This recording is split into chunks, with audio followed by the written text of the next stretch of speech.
Se você é uma pessoa das antigas raiz, certamente você se lembra das noites de quinta-feira da TV Globo, quando logo depois de assistir um caso bem sinistro, era possível ligar para o telefone 0800, fazer uma denúncia anônima e ter a sua identidade mantida no mais absoluto sigilo.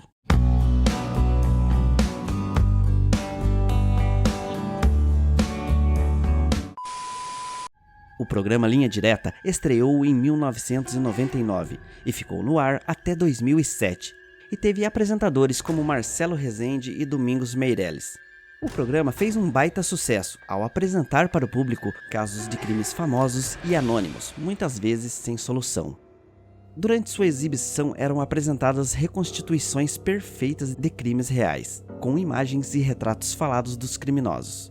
E o público ainda podia fazer denúncias anônimas através de um telefone disponibilizado pela produção.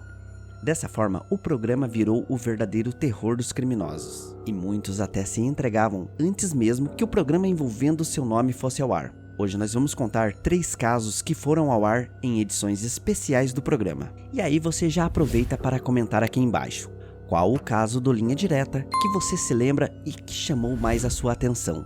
E aproveita também para deixar aquele like. E sem mais demoras, vamos para o vídeo de hoje. A Fera da Penha.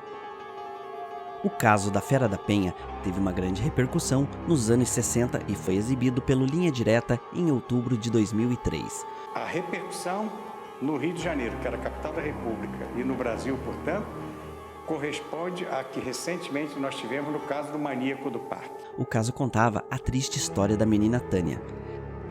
Taninha era filha de Antônio e Nilza, que aparentemente eram um casal comum. O problema é que Antônio escondia um segredo, e há algum tempo Antônio estava tendo um caso fora do casamento.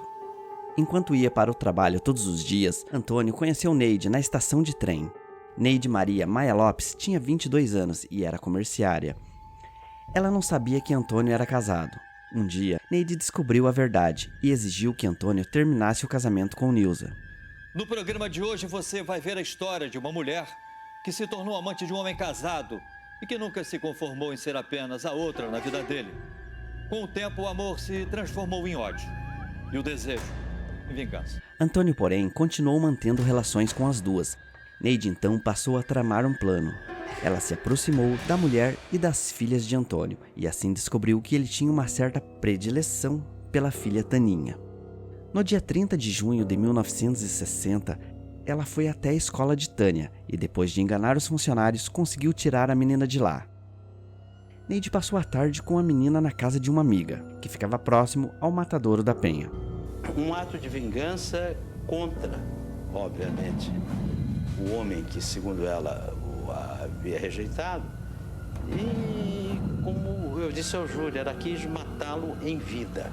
Enquanto a família procurava Tânia desesperadamente pela cidade, Neide levou Tânia para o matadouro, onde disparou na menina e incendiou seu corpo.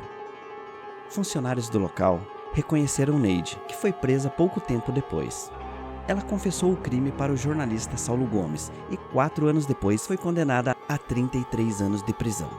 Neide saiu da prisão 15 anos depois e foi morar com os pais.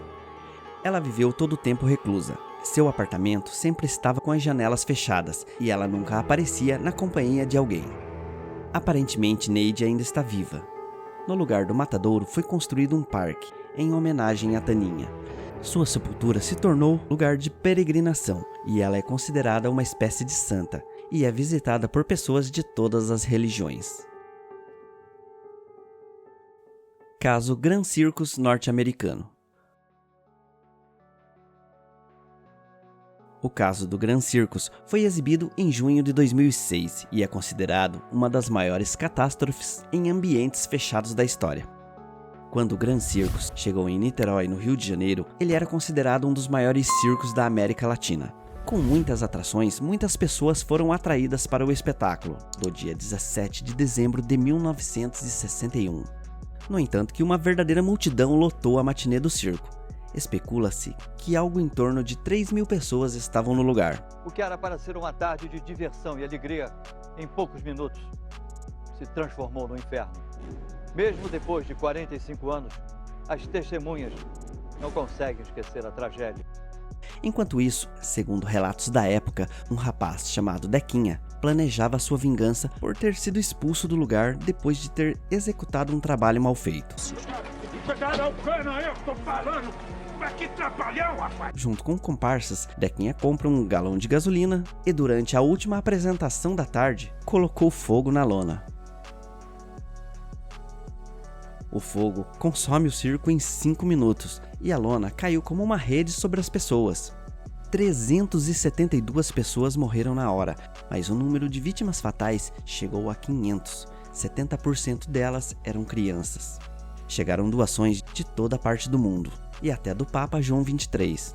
O palhaço Carequinha financiou a construção de um novo cemitério em São Gonçalo, já que não era possível enterrar todas as vítimas em Niterói. Quer dizer, uma cena que só em recordar, já tem 40 e alguns anos, né?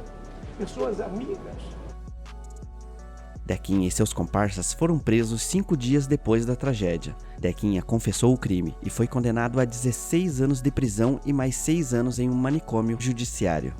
7 anos após a prisão, Dequinha fugiu da penitenciária e foi encontrado morto menos de um mês depois. Apesar de atribularem a tragédia a um incêndio criminoso, existem indícios de que as instalações do circo eram precárias. Não haviam extintores nem saídas de emergência, e algumas pessoas acreditam que seria bastante pertinente justificar o que aconteceu com um crime. Crimes da Rua do Alvoredo. No programa de hoje você vai conhecer a história de José Ramos e Catarina Paus. Este verdadeiro episódio de terror foi ao ar em 27 de abril de 2006 e contou a história do policial José Ramos, que entre 1863 e 1864 atuava em conjunto com sua esposa húngara Catarina Paus.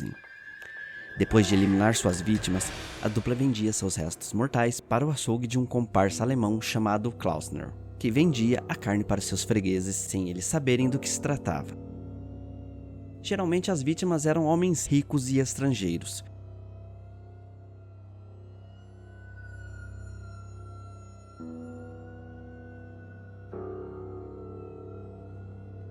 E a motivação para o crime seria a ganância. A casa começou a cair depois que o açougueiro resolveu abandonar a vida de crimes.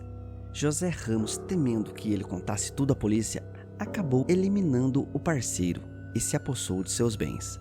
Catarina, arrependida, resolveu se entregar à polícia. José Ramos foi sentenciado à pena de morte, porém existem relatos de que o criminoso foi solto e acabou falecendo sozinho e cego em 1893. Catarina teria morrido em 1891.